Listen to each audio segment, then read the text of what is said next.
With my infamous animation series, it only seems like I'm doing half of my job. As a critic, I feel that it's my duty to not only berate the failures, but to recognize success. Doing one or the other is a trap that many have seemed to fallen into. I also want to make it known that I don't do this because I hate cartoons. I do it because I think that animation is a medium that deserves respect. The more people who don't respect the medium, the more we get crap like the Splinter and Johnny Test or what have you. When people do have respect for the medium, they can create something truly beautiful, like The Last of the Starmakers. Of the original cartoons, Courage the Cowardly Dog was my favorite. It always had its heart in the right place. It could do mature stories and take them seriously. But most importantly, it never talked down to its audience, and created some of the most memorable villains and storylines that I've ever seen. While King Ramses' Curse and Freaky Fred are the most iconic episodes, I think that the best thing they've ever done was The Last of the Starmakers. The story starts out in space, with a space squid father making a bunch of stars. It comes across the space squid mother, and they embrace. The mother has just laid a bunch of eggs. These are the Starmakers, and they are awaiting the hatching when a giant space whale comes by and begins sucking everything up. The father struggles to keep the mother from being eaten, but is unable to. In desperation, he throws himself in the way, allowing the mother to escape. He gives a tear-filled goodbye,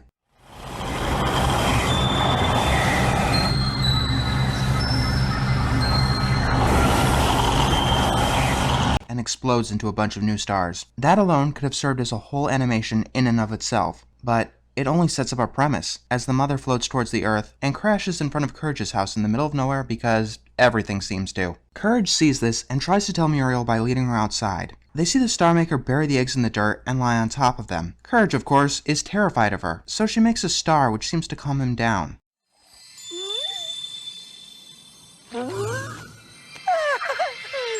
Eustace comes outside and insults the thing because he's Eustace. When Muriel realizes that the space squid is about to give birth, she calls it a priceless experience. This gives Eustace a particularly evil idea. The space squid shows Muriel what she can do.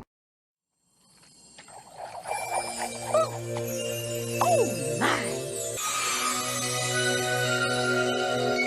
You make the stars in the heavens above? The music in this episode is amazing. It's then the space squid reveals that she's the last of her kind. When Muriel agrees to take good care of her, the government comes by because that's what the government seems to do. They give Eustace some money and claim the squid as government property. Muriel stands her ground and gets arrested for it. Then the captain uses a dog whistle to stop Courage from complaining. And you know what? We can't hear the dog whistle.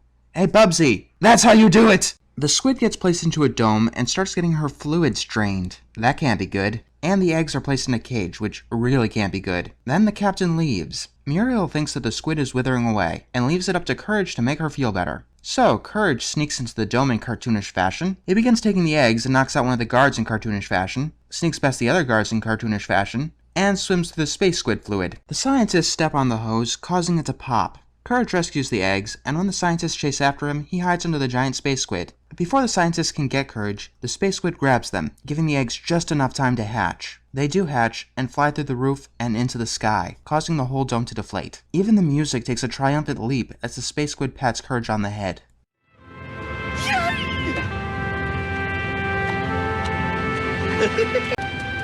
Courage, you're part of the miracle of birth, you are. And then we get this image. Finally, the space squid dies and turns into a garden. That is strangely beautiful. From making stars above to making flowers on the earth. Now that's the mystery of life, it is. Muriel gets released, the government goes away, and Eustace gets launched into space because the money he was given was made out of experimental rocket fuel. Sure, why not? Yeah, they end on a joke. Probably a good thing because they definitely needed something to lighten the mood.